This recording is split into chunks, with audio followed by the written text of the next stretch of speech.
Part 2 अम्ल और सारक and लवण जिसकी अपन ने बात की थी पहले वीडियो में। और उसमें हमने ये पढ़ा था कि अम्ल और जो सारक होते हैं उनके कुछ बेसिक जानकारी की बात की थी कि अम्ल स्वाद में कैसे होते हैं, सारक स्वाद में कैसे होते हैं, किस प्रकार के आयन ये जलीय विलयन में देते हैं। इसके बाद हम आगे पहुँचे हैं, वो है हमारा टॉपिक अम्लों और सारकों के रासायनिक गुणधर्म का है, जिसमें हम पहले बात करेंगे अम्ल की धातु से अभिक्रिया कि अम्लों की जब धातुओं से अभिक्रिया करवाई जाती है तो क्या बनता है। दोस्तों, अम्ल की धातु से जब अभिक्रिया करवाई जाती है अर्थात किसी प्रकार के तनु अम्ल और सांद्र अम्ल, मैंने आपको पहले भी बताया था कि तनु अम्ल क्या होता है जिसमें जल की मात्रा अधिक होती है, या चाहे सारक हो चाहे अम्ल हो, और जिसमें जल की मात्रा अधिक होती है वो सांद्र कहलाता है, या सांद्र अम्ल या सांद्र सारक हो सकता है जिसमें जल की मात्रा अधिक होती है। तो कुछ निश्चित क्रियाशील धातुएं, मतलब जो अधिक क्रियाशील होती हैं, वो क्रियाशील धातुएं अम्लों के साथ में अभिक्रिया करके और हाइड्रोजन गैस बनाती हैं। तो मैं यहाँ पर लिखता हूँ कि धातुएं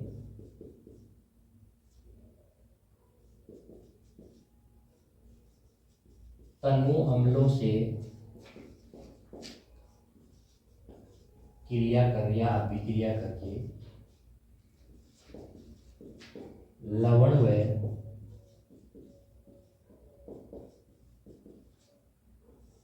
हाइड्रोजन गैस बनाती है।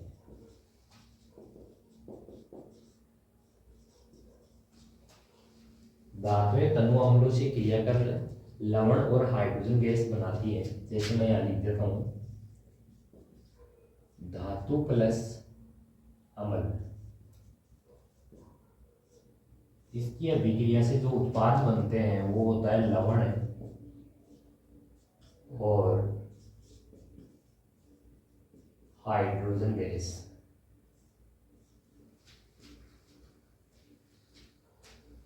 जैसे मान लीजिए अपन कुछ क्रियाशील, मैंने अभी यहाँ पर ये बोला था कि कुछ क्रियाशील धातुएं ऐसी होती हैं जो तनु अम्लों से अभिक्रिया करके लवण और हाइड्रोजन गैस मुक्त करती है। इसका एक अपन परीक्षण भी करेंगे।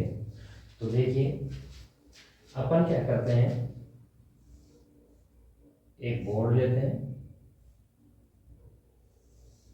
स्टैंड, और ये एक स्टैंड लगा करके इसकी सहायता से अपन एक जार लगाते हैं कांच का,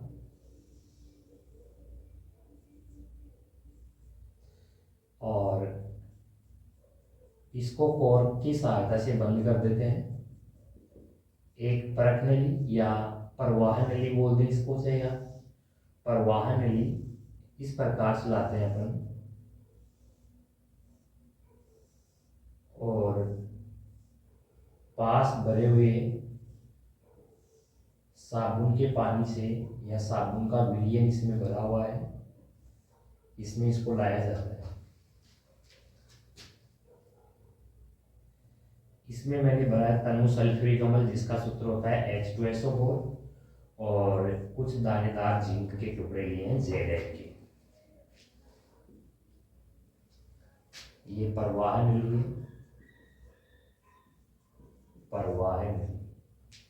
ये साबुन का विलयन है, साबुन का विलयन,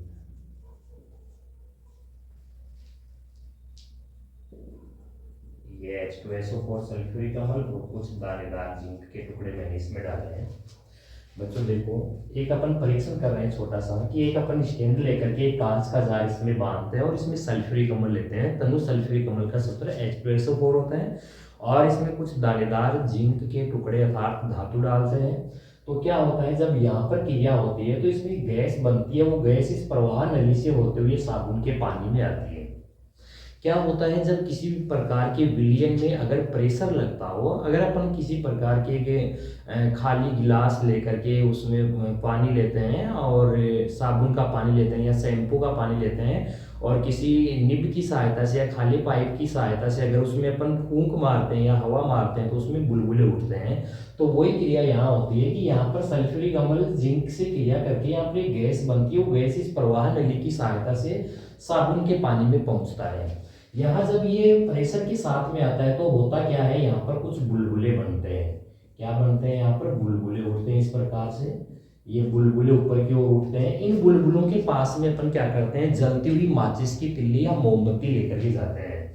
तो क्या होता है, जैसे मान लीजिए मैं एक मोमबत्ती लेकर के यहाँ पर आया हूँ, जलती हुई मोमबत्ती लेकर के आते हैं, तो ये बुलबुले जो होते हैं ये फट फट की ध्वनि के साथ में जलते हैं, अर्थात पोप ध्वनि के साथ में जलते हैं।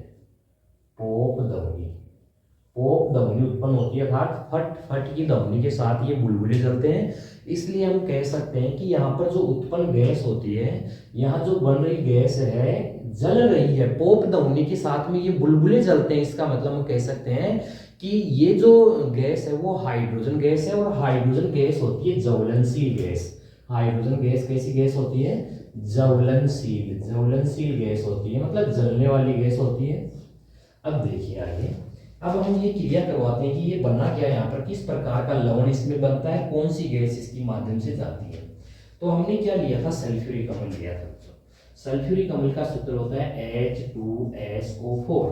सल्फ्यूरिक अम्ल ले लिया, और दूसरी जो अपने धातु ली थी वो थी जिंक।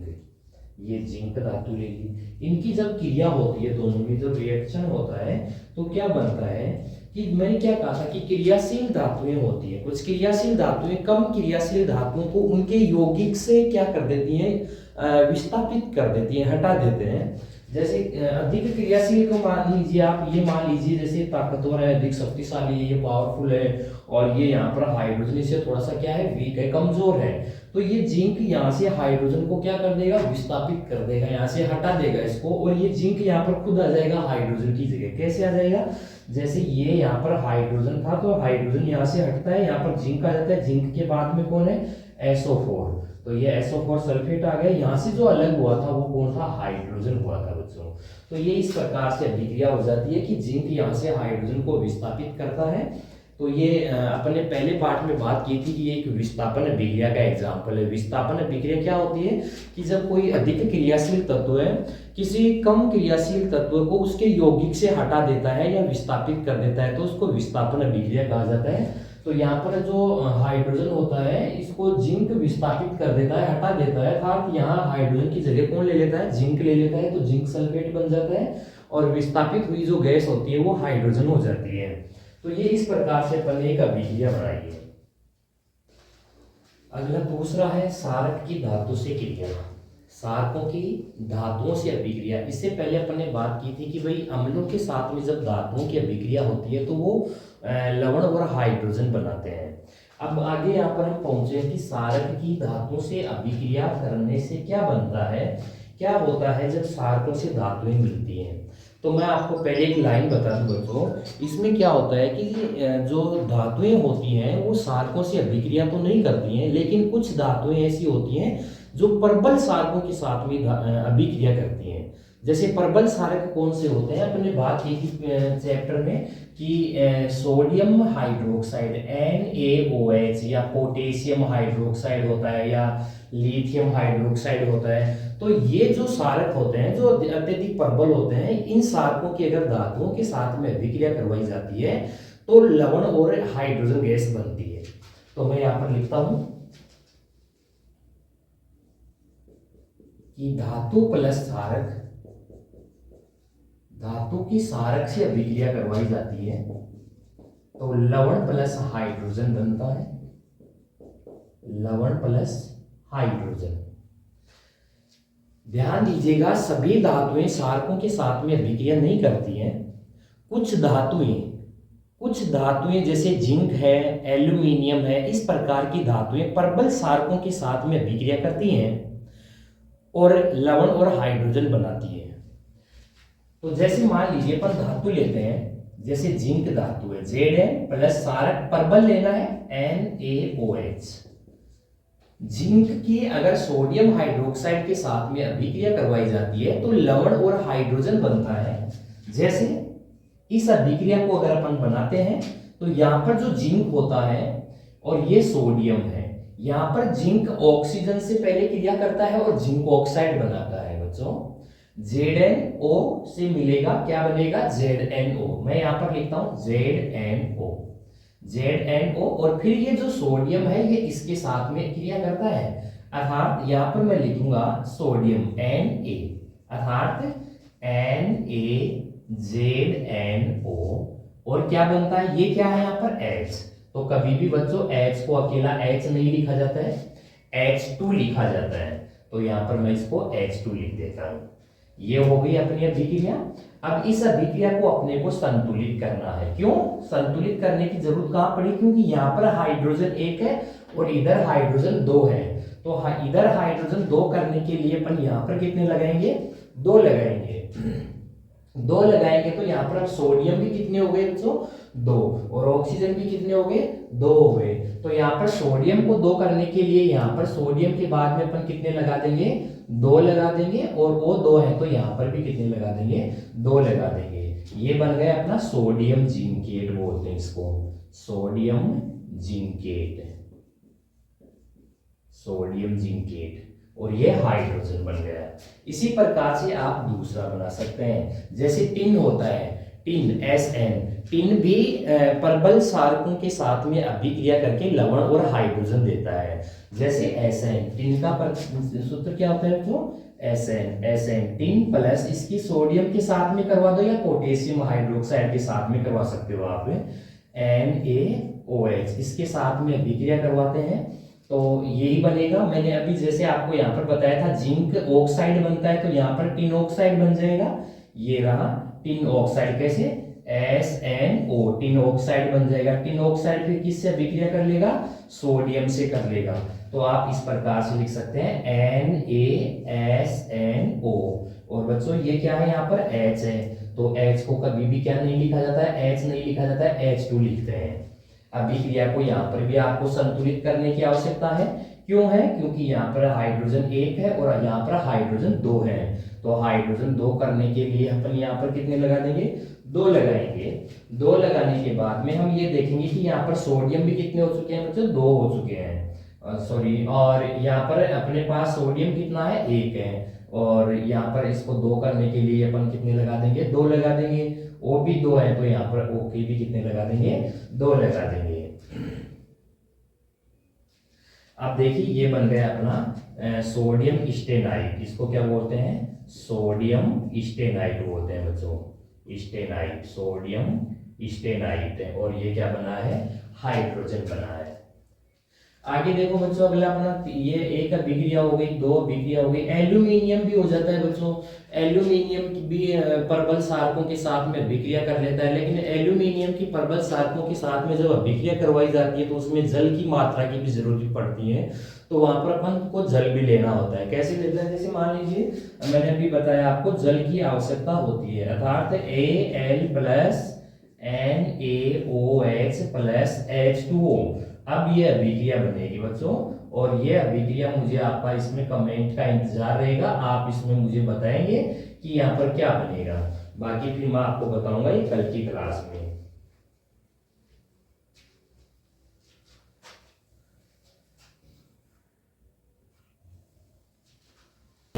और अम्लों के साथ में अभिक्रिया करवाई जाती है तो क्या बनता है, तो देखिए बच्चों जब धातु कार्बोनेट या धातु बाई कार्बोनेट लेकर के अपन अम्लों के साथ में अभिक्रिया करवाते हैं तो लवण, जल और CO2 बनता है। लवण, जल H2O और CO2 कार्बन डाइऑक्साइड गैस बनता है। तो धातु कार्बोनेट कौन सा होता है, जैसे मान लीजिए आपको पता है CO3 कार्बोनेट होता है, जब इससे पहले किसी प्रकार की धातु जोड़ दी जाती है तो वो धातु कार्बोनेट बन जाता है। जैसे ये धातु कार्बोनेट हो गया। एक अपन ने दूसरी बात की धातु हाइड्रोजन कार्बोनेट है, तो धातु हाइड्रोजन मतलब कार्बोनेट तो है ही लास्ट में, इससे पहले यहाँ पर क्या जुड़ा हुआ है, H, और यहाँ पर अपन क्या लिख देते हैं, धातु लिख देते हैं, तो ये धातु हाइड्रोजन कार्बोनेट बन गया। अब इनकी अपन क्या करवाते हैं, अम्लों के साथ में अभिक्रिया करवाते हैं। तो अम्लों के साथ में अभिक्रिया करवाते हैं तो यहाँ पर बनता है लवण, जल और CO2 गैस बनता है। तो चलिए देखते हैं, पहले हम बात करते हैं, यहाँ पर मैं लिख देता हूं, यहाँ पर धातु कार्बोनेट, कार्बोनेट प्लस धातु हाइड्रोजन कार्बोनेट, धातु hydrogen carbonate, hydrogen carbonate. Carbonate की अभिक्रिया किसके साथ में करवाई जाए? अम्लों के साथ में। अम्ल, अम्ल के साथ में इसकी अभिक्रिया करवाई जाती है। अम्ल के साथ में अभिक्रिया करवाई जाती है तो क्या बनता है? लवण प्लस जल प्लस CO2 बनता है बच्चों। धातु कार्बोनेट या धातु हाइड्रोजन कार्बोनेटों के अम्लों के साथ में अभिक्रिया करवाते हैं तो लवण जल और कार्बन डाइऑक्साइड बनता है। तो चलिए धातु कार्बोनेट लेते हैं, जैसे Na2CO3, इसकी अपन करवाते हैं अम्ल के साथ में अभिक्रिया तो क्या बनता है? लवण। देखिए Na सोडियम यहाँ प्लस का है और ये किसका है? माइनस का। ये दोनों अभिक्रिया करते हैं बच्चों, ये दोनों अभिक्रिया करते हैं तो आपको पता है NaCl बनता है। NaCl बनता है। अब चलिए आगे हम क्या कर रहे थे, आगे क्या बोले अपन कि ये तो लवण बन गया और क्या बनता है? जल, और जल का सूत्र क्या होता है? H2O, और क्या बनता है? CO2 बनता है बच्चों। अभिक्रिया को आपको क्या करना है? संतुलित करना है। अभिक्रिया को संतुलित करेंगे तो यहाँ पर देखिए आप Na कितने हैं? 2 हैं, तो Na 2 करने के लिए यहाँ पर अपन कितने लिख देंगे? 2 लिख देंगे। अब Cl यहाँ पर कितने हो गए? 2 Cl हो गए। यहाँ पर Cl कितना है? 1 है। हाइड्रोजन देखो बच्चों, यहाँ पर हाइड्रोजन कितना है? 1। इधर हाइड्रोजन कितने हैं? 2 हैं। तो हाइड्रोजन को 2 करेंगे तो यहाँ पर कितने लगाएंगे? 2 लगाएंगे। तो 2 लगाएंगे तो हाइड्रोजन भी 2 हो गए, Cl भी 2 हो गए। अब यह अभिक्रिया अपनी क्या हो गई? संतुलित हो गई। दूसरी अभिक्रिया है NaHCO3, सोडियम बाइकार्बोनेट या सोडियम हाइड्रोजन कार्बोनेट के अम्लों के साथ में अभिक्रिया करवाते हैं तो क्या बनता है? वही लवण और जल NaCl, ये बनेगा NaCl प्लस H2O और CO2 बनता है।